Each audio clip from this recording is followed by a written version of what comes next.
This is the Andrew Lake Podcast, and in this episode, we're talking about Jean Gebser, the developmental psychologist who proved that we only think 5 things.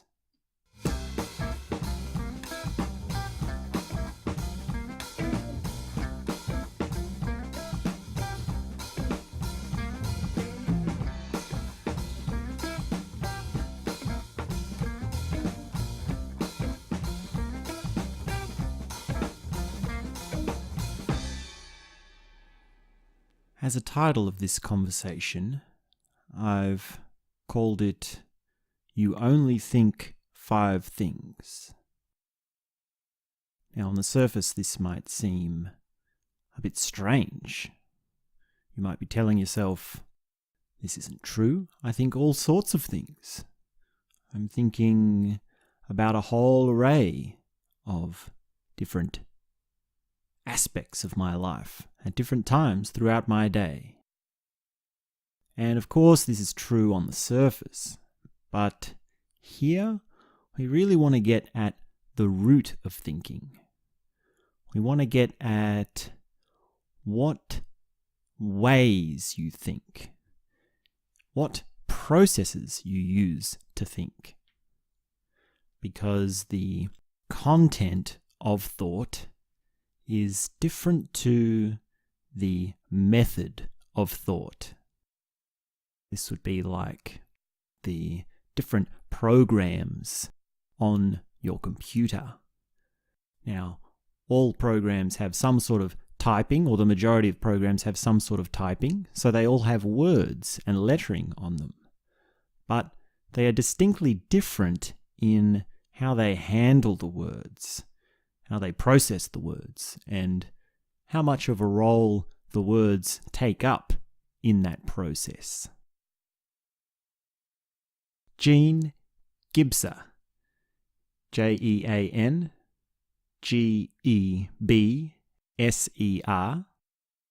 is a developmental psychologist who came up with a theory of how human consciousness evolves.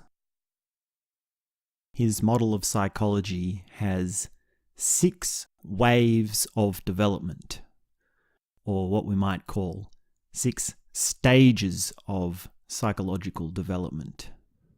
So these are the clear, distinct methods of thinking that he identified.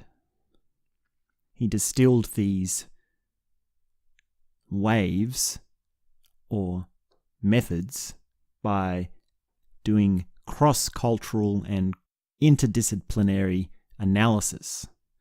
So he analyzed the development of poetry, music, art, architecture, philosophy, religion, physics, and science.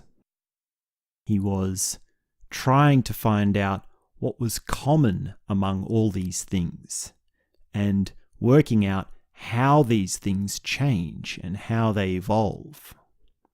As a part of integral theory, these waves of development make an appearance.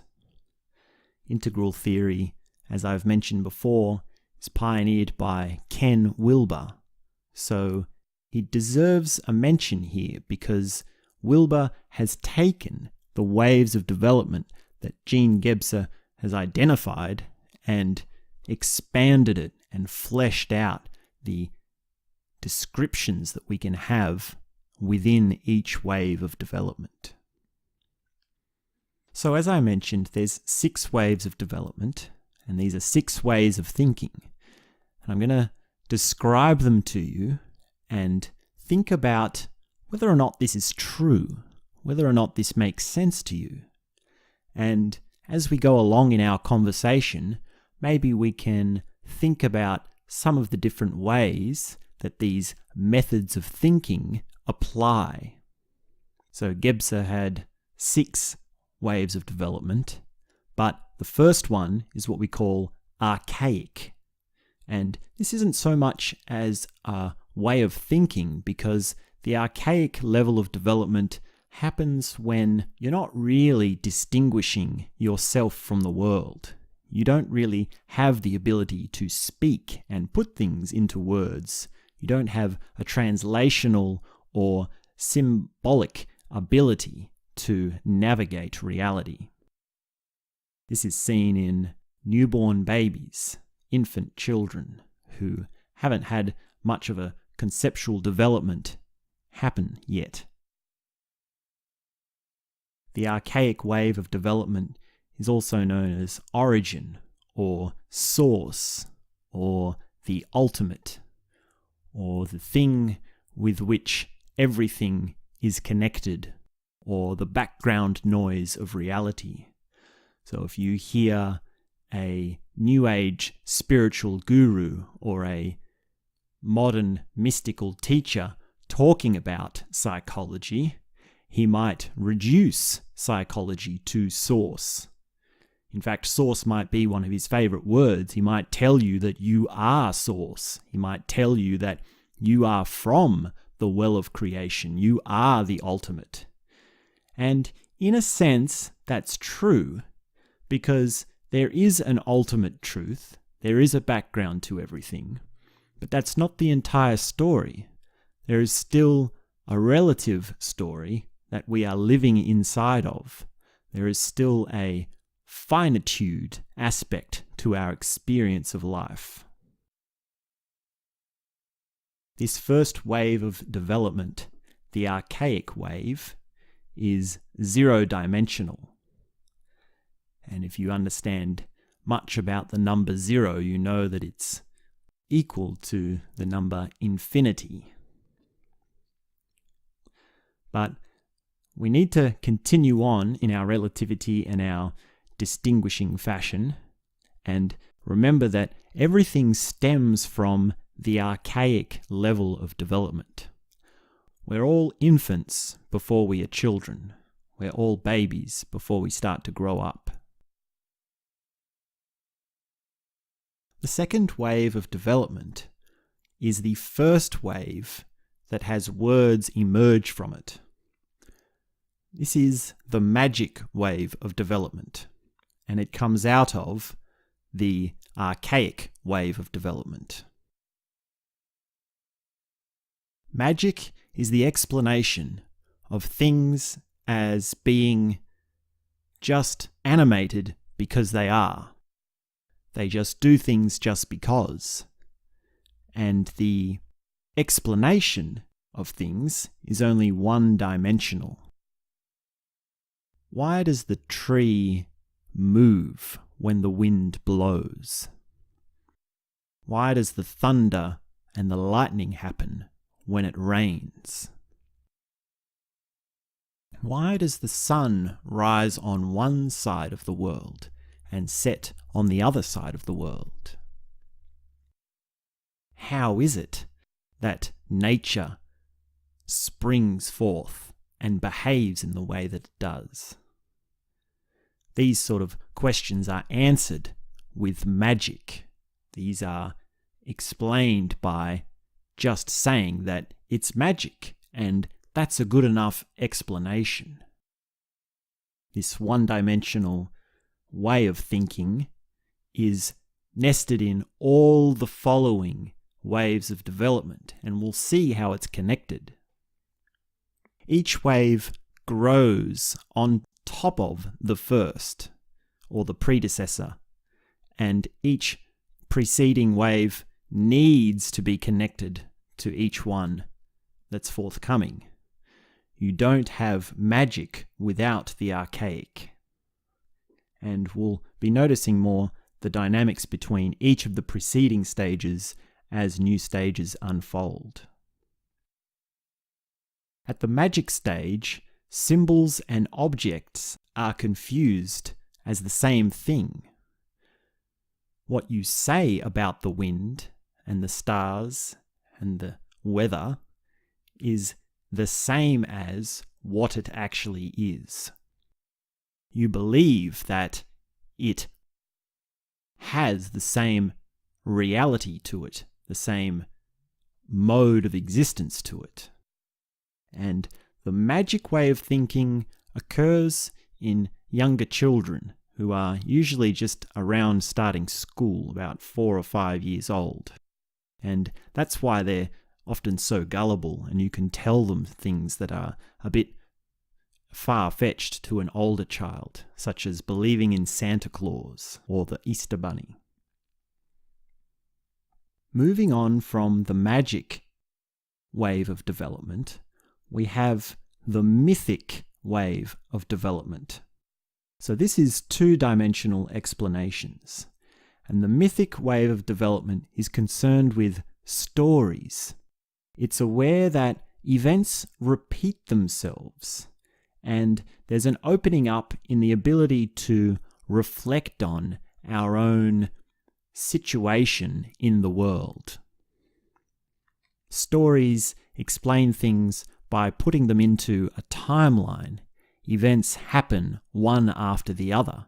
There is a cause and effect.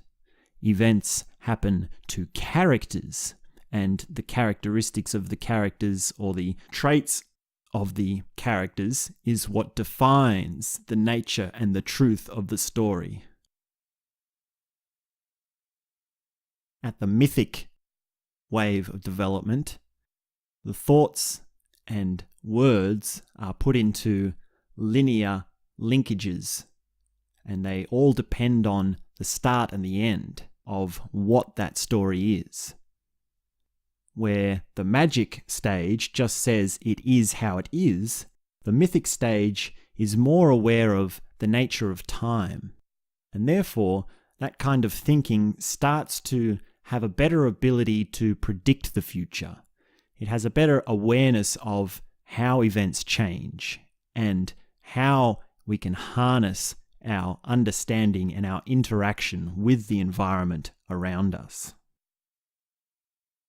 Moving on from the mythic level of development or wave of development, we have the rational wave of development. This is three-dimensional thinking. It's logical thinking. It's coming up with deeper reasons. It's finding out the answer to the question, why? The rational stage has three components to it. It's a process which is much more mathematical and orderly. And the rational process goes like this. You have a thesis or a statement for how things are. Then you have an antithesis. Now this can come in a few forms. It can be something that is contradictory to your original thesis, or it can be something that is a contradiction to your original thesis.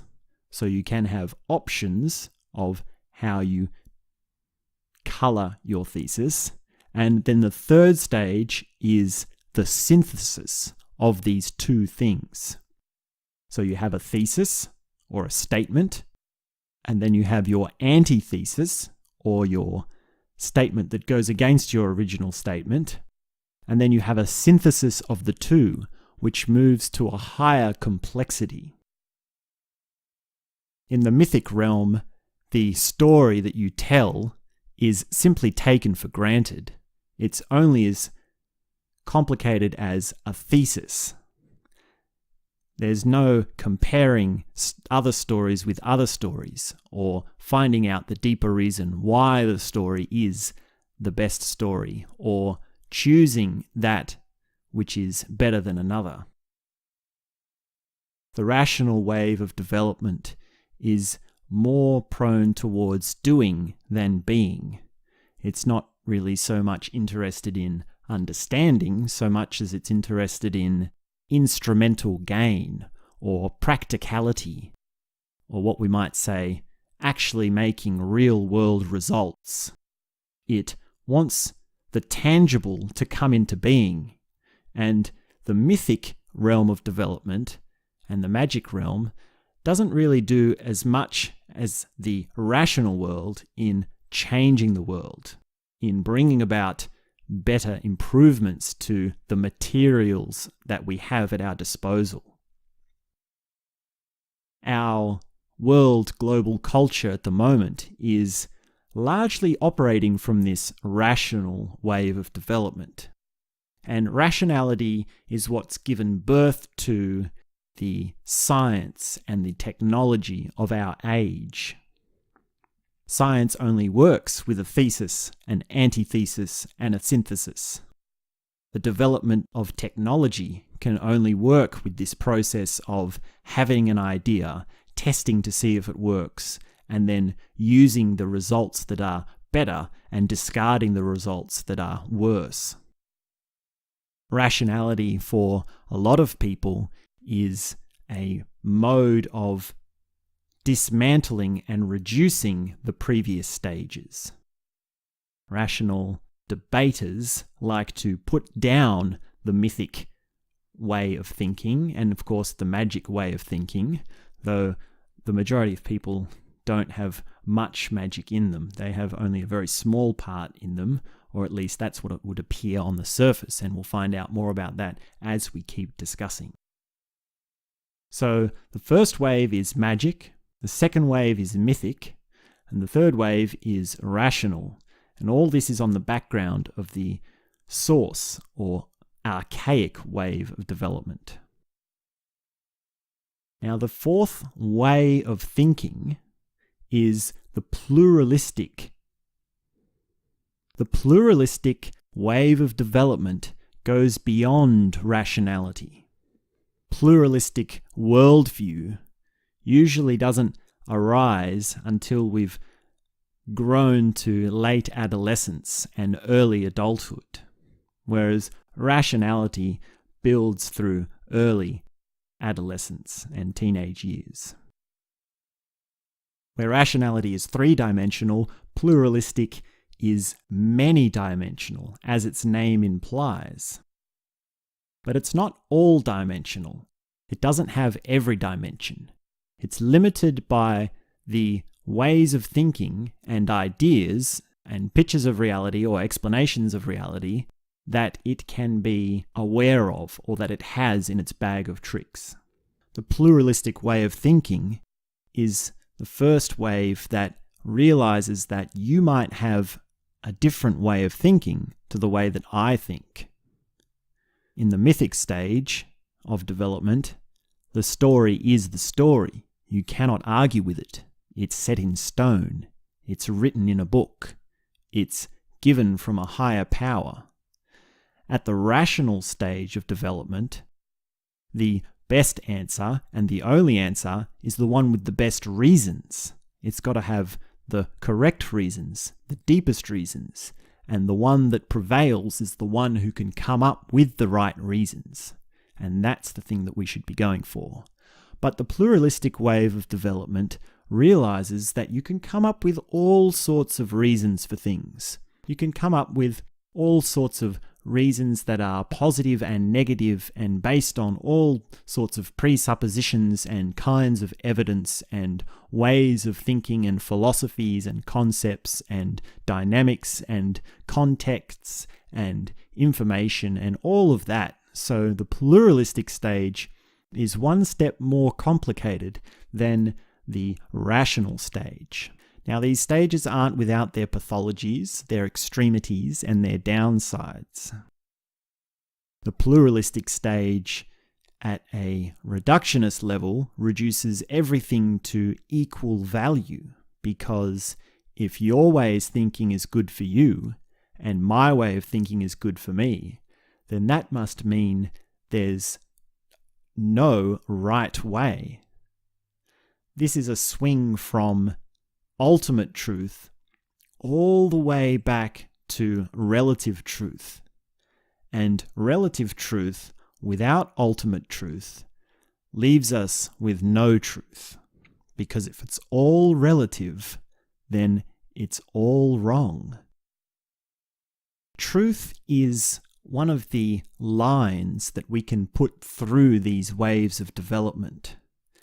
Each wave of development has a different way of answering the question, what is truth? And if you think about what is magic, what is mythic, what is rational, and what is pluralistic, then you can answer the question, what is truth, in quite a distinct way.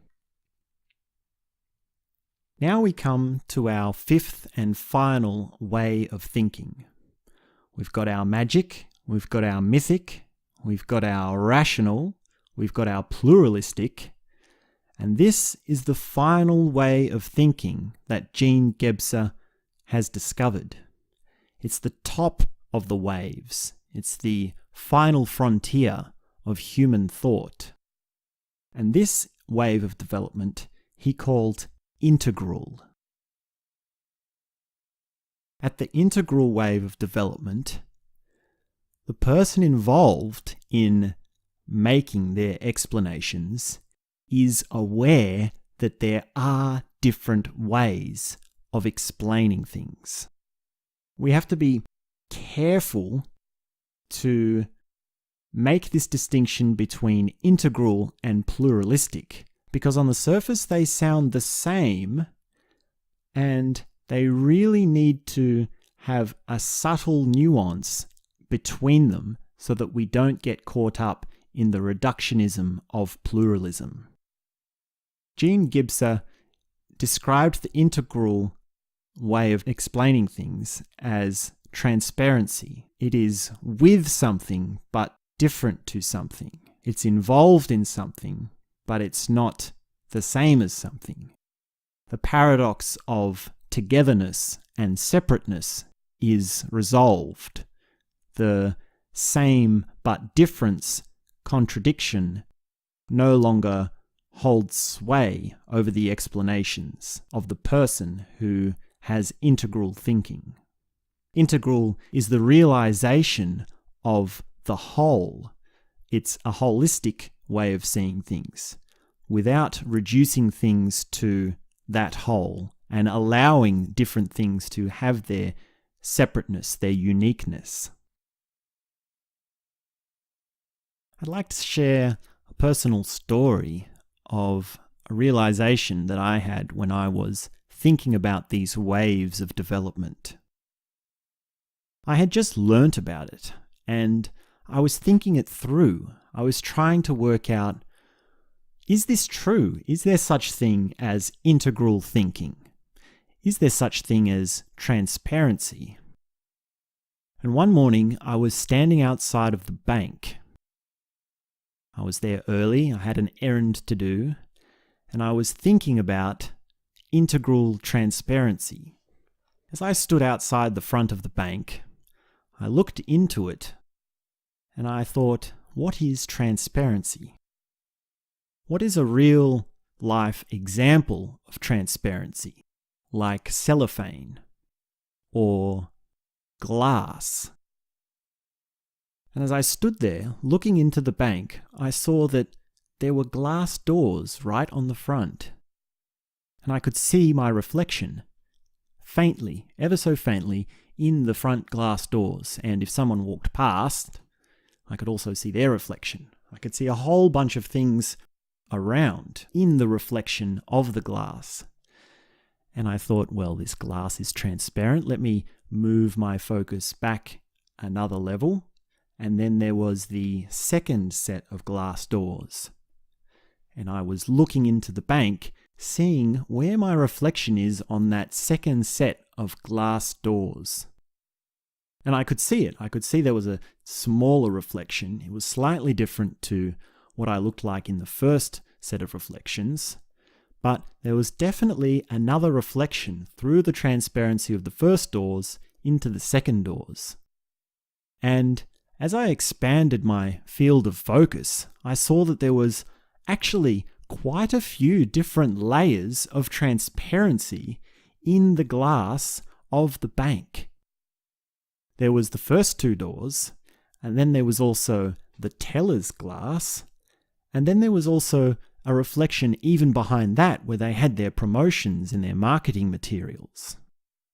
And I was comparing all this to the actual overall picture that I saw, because of course some areas in my field of vision didn't even have reflection and transparency in them.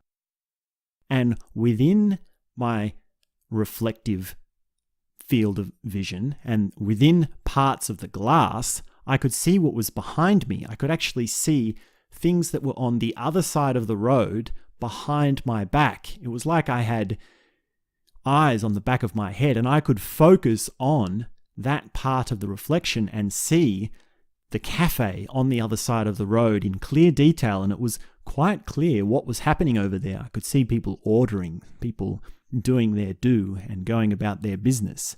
And all I had to do was just change my field of focus. So I was thinking about this and I thought, wow, isn't that a perfect explanation of what integral means? Think about it. We've got transparency, and yet every layer exists at exactly the same time. Every layer was reflecting a different me. And in a sense, they were also exactly me. They were also an exact reflection of me, and also the other things around me. So I think that's a beautiful metaphor to help us understand what integral means.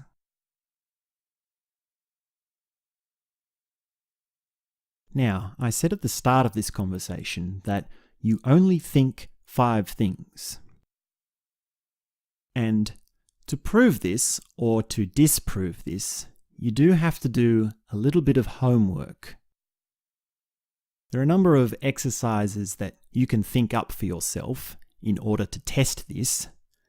For example, you can write a journal and then analyze whether you're being magical, mythical, rational, pluralistic, or integral. Or you can be simply mindful of your thoughts throughout the day. Another way might be to talk to someone, have a conversation with someone, and ask yourself, is it about magic, about mythic, about rational, about pluralistic, or is it integral? Don't worry too much about trying to make things integral. In fact, if you're doing homework and coming up with an exercise for identifying these kinds of thoughts in you, you don't actually need to do the integral, because when you identify the other ways of thinking, you are simply being integral because you're being meta. So you don't even need to make integral into a thing of its own. You only need to be aware that you are using the different ways of thinking. For the mindfulness practice, there's only one thing you need to do, and that is ask yourself this question. You'll be going along your day, doing what you do, and you'll be thinking, and hopefully you'll remember to ask this question. Now, you have to remember to ask this question. If you forget about it, it's not going to work. You're not being mindful. You have to write yourself a note, or set yourself a reminder, or realize the significance of these words, or really get on board with the importance of identifying these ways of thinking, and remind yourself to ask this question. What kind of thinking am I thinking right now? Now, you can literally do this while you're listening to me speak. If you're listening to me think, you're listening to me speak, and you're coming up with rationalizations, you're listening to the thesis, coming up with an antithesis, and then combining it, then you are rational in your response to my speaking. If you are mythic, then you're coming up with a story about how my personality and my own motives fit in with the words and the content of my speaking. Now, if you're operating mostly at the magic realm of development, you're probably not listening to me at all. You've probably tuned out long ago, because even to be able to get close to pluralistic and integral, you need to have a strong grasp of magic, mythic, and rational. And most likely, if you're listening to me, you're actually pluralistic. You're actually ready for the integral jump. because the pluralistic is able to inhibit and take on different perspectives. You're able to listen to people's points of views and consider things from their point of view. The pluralistic stage is the stage that really starts to get quite a lot of power to it because it can see things from different angles and it can learn from many sources at once. Pluralistic is a lot more open-minded. In fact, open-mindedness is something that expands as you move up these waves of development. Now, as for progress, we do need to be careful. Now, developmental psychology is sometimes spun in the way that it's all about progress. It's all about moving from one wave to another. So if this was my stance, if this was my understanding of developmental psychology, what I would be saying to you is, if you are mythic, you need to evolve to rational. If you are rational, you need to move to pluralistic, and so on and so forth. I would be urging you to develop yourself to the next higher stage. I would be telling you, you need to evolve, you need to make progress, you need to become more successful in your way of thinking. And there's something quite important about that way of thinking. We really do need to keep that in mind and be aware of it, so I don't want to downplay it. But there is another explanation to developmental psychology. And this is something that Ken Wilber quite eloquently identifies when he's discussing these waves of development. And this is that the waves of development are actually already there within you. These are structures that already exist. There's nothing you can do to build them. There's nothing you can do to create them. All you need to do is to become aware of them. And if you've been listening along, you can notice this because we've been analyzing the different waves of development from the integral point of view, even from the very beginning. So you've been able to understand my reasons, you've been able to follow the story, you've been able to suspend belief for a moment, and that's the magic stage, is suspending belief in order to be convinced of something. And you've been able to understand my point of view. You're listening to it from my point of view, and that's you exhibiting the pluralistic stage of development.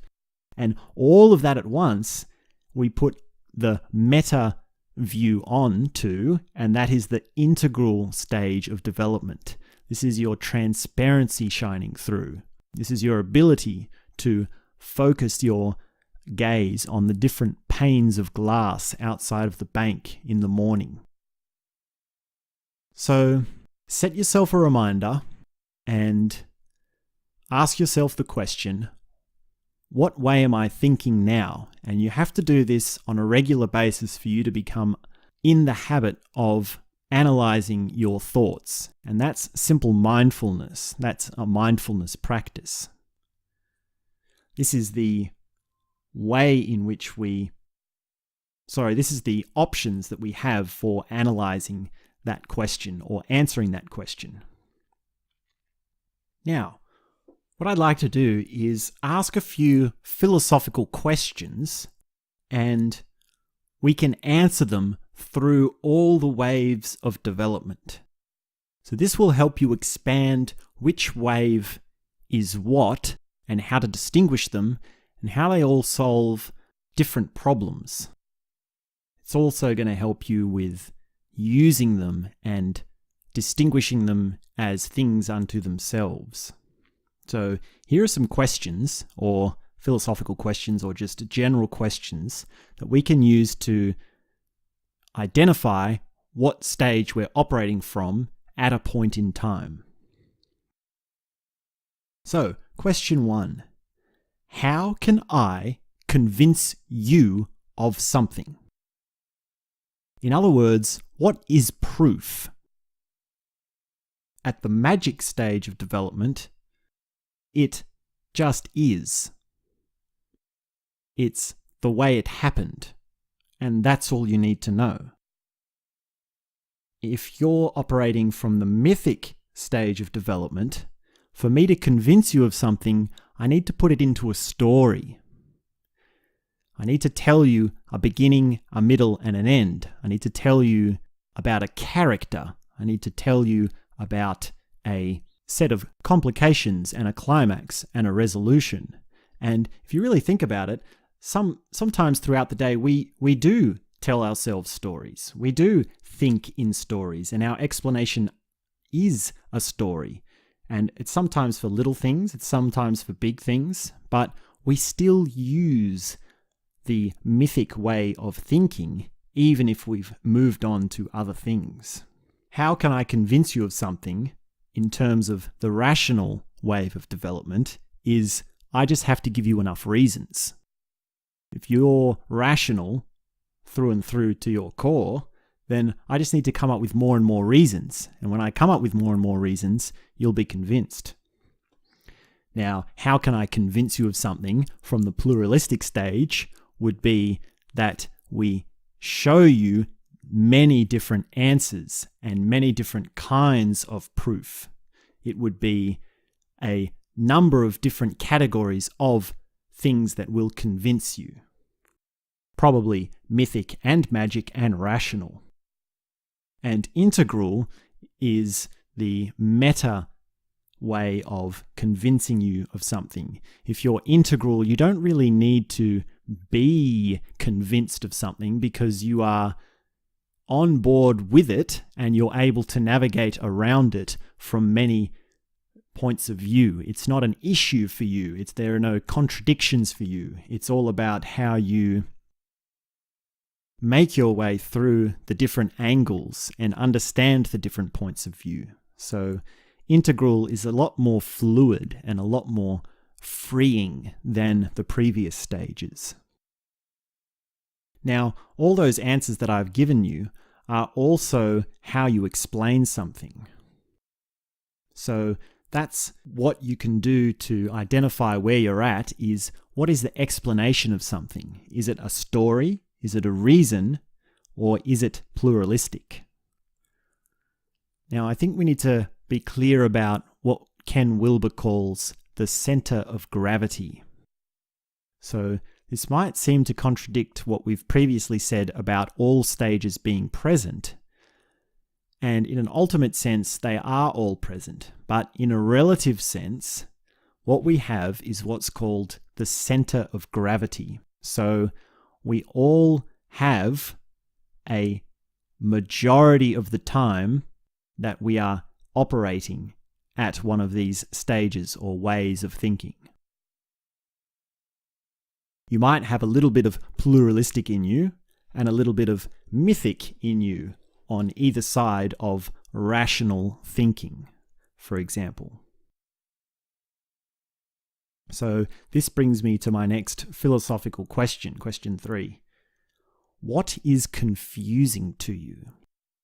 So if someone offers you an explanation, and that explanation is inadequate, or that explanation is not good enough for you, then that should tell you that it's from a wave of development which is further outside your center of gravity. In fact, it might be so far outside your center of gravity that it seems like a complete contradiction and completely wrong. So if you are saying something is wrong, it's simply not within your world of possibilities. It's not within your paradigm of possibilities. And this is why integral theory has the coined term that everybody is right, but only in a certain way, only within a certain context. It's about embracing all forms of relative truth and working out where they all fit inside this bigger picture. Another philosophical question that we can ask ourselves to identify waves of development is, what are words? It's quite a fascinating question when you think about it. What are words? What is it that I'm doing with my mouth? What are these sounds that are landing on your ears as you listen to my voice? What can we say about them, ultimately, relatively? What truth do they hold? So, at the magic wave of development, words are power. If you say the word, then it will happen. And this is the same as the shamanic leader casting a spell on someone, or casting a blessing on someone, or cursing someone. At the magic realm, words are the final power. At the mythic wave of development, words are an image, they're a picture, they're a description of something, they're more poetic, and they're not quite as final as the magic description of what words are. When we get to the rational wave of development, words are a formula. They're more like maths. They're a mode of creating data and data analysis in order to manipulate the world. And this is how development and technology go hand in hand in the rational world, because we can use data and use language to overcome the world. So if you think about the architecture of a building, it's quite difficult to make a modern building like a skyscraper without architecture, without formulas, without maths. In fact, it would be impossible to extract the materials from the ground and erect these huge office buildings that are central city without the power of words and the formulation of words in an instrumental way. When we get to the pluralistic wave of development, words are all equal because they become manipulated so far out that they turn inside out. And this is when words become meaningless in a sense. They become void of their power because they've done all that they can do. And when you've done everything that you can do, there's nothing left that you can do. So at the pluralistic stage, words are all sort of reduced to their common meaning. And that's one of the downsides of pluralism. It's the loss of meaning because there's been so much meaning brought in. It's a full circle, it's a full loop. But of course, the pluralists don't see that the full loop all needs to fold back in on itself, and that's how you get from pluralistic to integral. How you use words can be done in all these different ways. It's not that one of these ways of using words is better than the other. Sometimes we do need to use words of power. Sometimes we need to use words as an image of illustration, and sometimes we need to use words for instrumental real-world change, like taking real action. And of course, if we're looking at words in all these different ways, we're being pluralistic. We're embracing the different worldviews. And that's our step towards integral thinking. The last question I'd like to ask philosophically to skewer our waves of development is this: what are other people? Philosophically, I think this is a fascinating question. And we don't have to just answer it philosophically. We can also answer it psychologically. We can also answer it scientifically, and we can also answer it in a literal way. I think it's a conversation we might have to save for another day, but perhaps that can be something you can think about. And how would you apply these different waves of development to the question, what are other people? So we've got our 5 ways of thinking. Things are magical, and they don't need much more of an explanation than that. Things are mythical, and they're set within a story. Things are rational, and they have their reasons for being. Or things are pluralistic, and they're multidimensional. But ultimately, they're all integral because they all have a nest in the archaic background, in the ultimate. I hope you've been stimulated enough to start thinking about these things and start collating your thought content into these different banners. Because if you can get a hold on this, you can really start to understand what it is that you're thinking and in which way. And you can even start to experiment with embracing the different waves of development. Sometimes it's good to just let things be magical. You don't want to say too much about it. A beautiful sunset, the waves on the beach, poetry, song, and dance. Those magical moments that seem a little bit degraded if you try and put it into words and talk about it too much. You can put things into a story. You can explain things in a story sort of way. And of course, you can come up with better and better reasons, and you can brainstorm your reasons and build a strong web of reasons, even though they are nested in a background of other worldviews and other ways of thinking. If you consciously think about some things, they are best come at from a multidimensional way of thinking. And that's where we start to apply the pluralistic thinking. And if you can do all that, all of it's considered to be integral thinking, because you're making use of all the ways of thinking in a conscious way. That's all I have to say about the waves of development. You can find out more about Jean Gebser and Ken Wilber in your own time if you'd like to do so, if you found this interesting. Thanks very much for tuning in, and we'll be back soon with more. Have a beautiful day. This world goes over my head. I can't keep up with what's being